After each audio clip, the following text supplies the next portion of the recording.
We just have heard that European Union sometimes has the tendency to develop policy which are not too near to local and regional needs. It is precisely our concern as the youngest of the EU institutions. We have been created in 1994, and we represent elected regional and local politicians to make sure that European policies are more directed to the concrete needs of cities and regions. We do this by participating in the legislative process. As you might know, we have to be consulted by the legislator. Our rights are in the EU treaty, and if there is no consultation, the legislative process cannot come to an end. We participate in ministerial meetings, so we send our rapporteurs and presidents to informal ministerial meetings discussing issues. Some of our members are part of the national decision-making because in some of our member states we have second chambers where our members therefore sit as national legislator. So there are quite a number of areas how this institution influences EU legislation and EU policy making. And we have been very pleased therefore to have a chance in the area which you have to address, the question of energy, to also tell you something about our activities. I think if anybody still had doubts that rural energy in the EU is an important topic, I think the debate which you had up to now showed that these doubts are no more justified.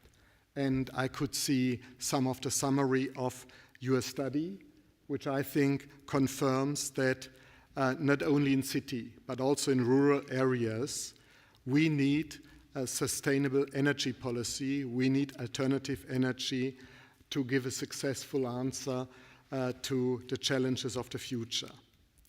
Because we have to see that not only in Europe, but all over the world, we are confronted with the challenge of sustainable development. We have now 7 billion people living on this world, and we know that population still is growing in most parts of the world, and we therefore have to share resources. And this has become a real issue. You could see this in a lot of areas, but to give only one simple example, even in the biggest economic crisis which we had after the financial crisis and the economic crisis following this in 2007, 2008, 2009, we could see that the oil prices never went really below $80. So it shows very much that resources have become very scarce. And I just come from a lunch where we discussed with Chinese experts the fundamental changes which China intends to undertake in its 12 five-year program to arrive at a sustainable development pattern. Because also in China, there are regions, there are big cities who has discovered the challenge of alternative energy, of sustainable development. And they realize this not only as producer of solar energy and as manufacturer who wants to sell products to Europe. They discover this also as an essential part of a sustainable development, allowing them to have an efficient use of resources and to change their growth-oriented development pattern more to a sustainable development pattern. And the Committee of the Region, who was part of the EU delegation during the negotiation in Copenhagen, where we could see that the big diplomacy does not come to any real result anymore. Because we could see that this effort of the Europeans to show the others, we would like to show you the way and we would like to raise the flag and invite you to make commitments, binding commitments for accepting actions to come to initiatives against the climate change and to implement the 2020 targets. we realized that this approach does not work anymore. But we could also realize something different, because we organized in this big conference setting also our own conference, where we used the fact that so many people and representatives have been there to invite cities to discuss what they can do independently of success of global negotiations. And obviously, we all know that cities already can do a lot, that they have their own developments and their own successes. And therefore, we, for example, then supported the initiative of the Covenant of Mayors, which is an initiative of 2,000 European cities, which took clear, measurable commitment to undertake actions to reduce greenhouse emissions and to implement the 2020 targets. And we could share there in Copenhagen this European initiative with Americans, and we could invite the Association of American Mayors to join us. So this is an example which started with sharing with you experience with cities. But I think even if 70% of Europeans live in towns and cities, your study shows very clearly, and I think the general debate confirms this, that the EU will not be successful in the fight against climate change if the appropriate energy mix and a sustainable development pattern is not also found for the rural areas. And so I think it is very helpful that you put this topic on the table. And I think your figures are interesting figures. And I have to say, in our discussion, and when I come back maybe very shortly to some of our opinions and some of our positions, I have to admit I discovered that maybe the rural part has not got this attention which it might deserve in this debate about sustainable development. So I found it very interesting to see, for example, that the greenhouse emission per head in rural areas are far higher in Germany than in Italy and France. And that in the UK, that there the exception is that higher greenhouse gas emissions per head are in rural areas compared to urban areas. Obviously, if one goes then into the details, and I think the study should allow that we go more in the details, you find explanation based on the specific regional development structures. And our member states are different, poverty is different, so there are a lot of reasons, but I think it's good to have this data to allow policymakers then to enter in such a debate with the necessary facts and with the understanding for future policy decisions.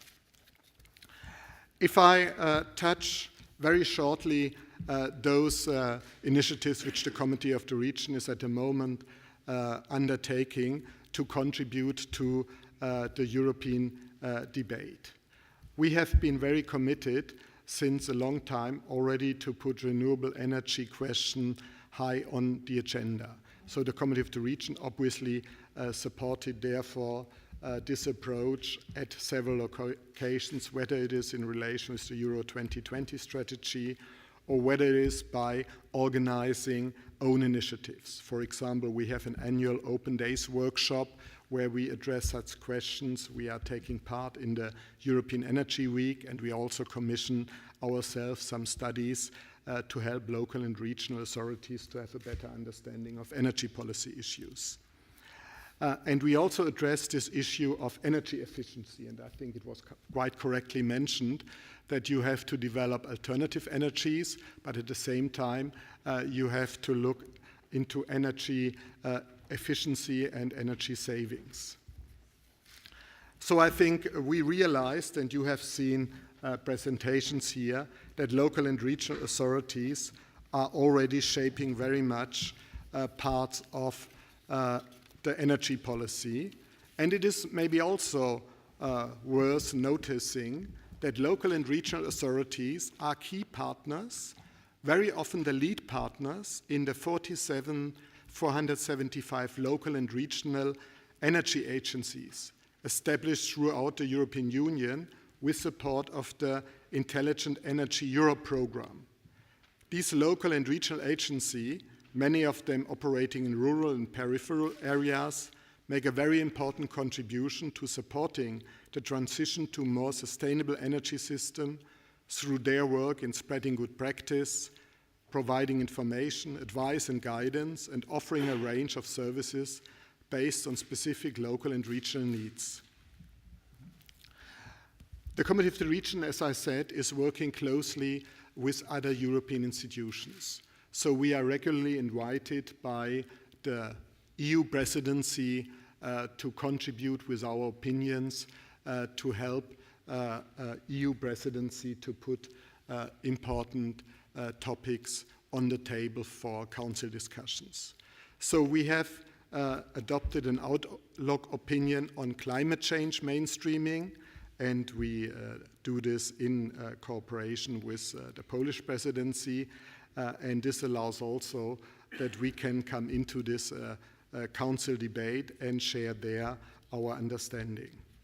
And we can, in this opinion, we pass on the rationale which is behind this debate about sustainable development. And this is that we are convinced that renewable energy generation can not only reduce greenhouse emissions, it can not only increase the security of energy supply, it is also an instrument to promote technological development, to increase employment opportunities, and to contribute to regional development. So we come back to a holistic approach. That means behind the debate about energy, you have the debate about a development which allows to reinforce regional development for quite a number of areas. So renewable energy, to a certain extent, is a symbol for a development concept which concerns quite a number of different objectives and areas. And this is also the logic of the Euro 2020 strategy. And therefore, we have supported this logic, and we have also very much underlined that one of the elements of this Euro 2020 strategy is not only to go for growth, but it's also to go for other objectives, like, for example, poverty reduction. And I think in your discussion, probably the question of energy poverty also played an important role. So therefore, energy is far more than only a technical aspect. It is an aspect of an overall regional development. And if I therefore try to come to an end and somehow summarize what the Committee of the Region can do in this debate, we can use the good examples which we can see via our members.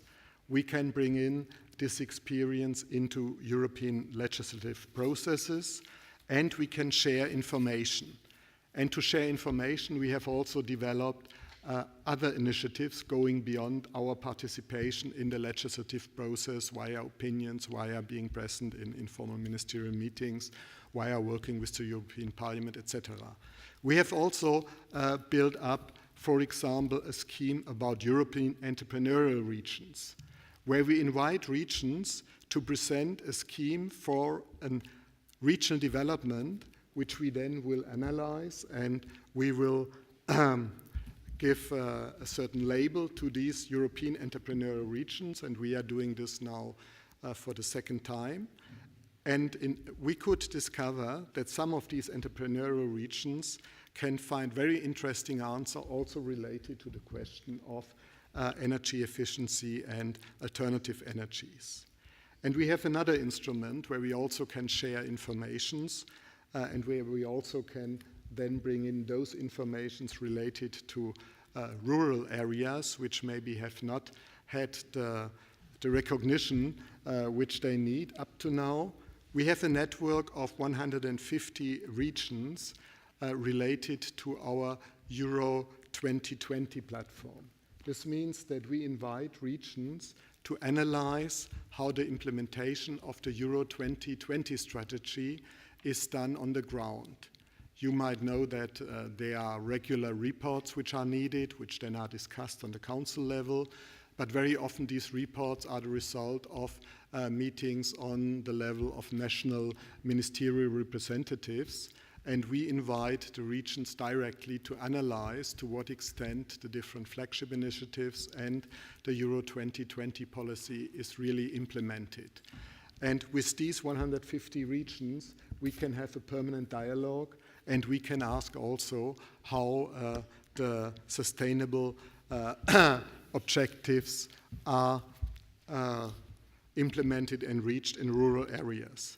So I want to thank you for providing with a study some additional input to our work, and I would like to promise you that we will use all available data to share this with our partners. Thank you.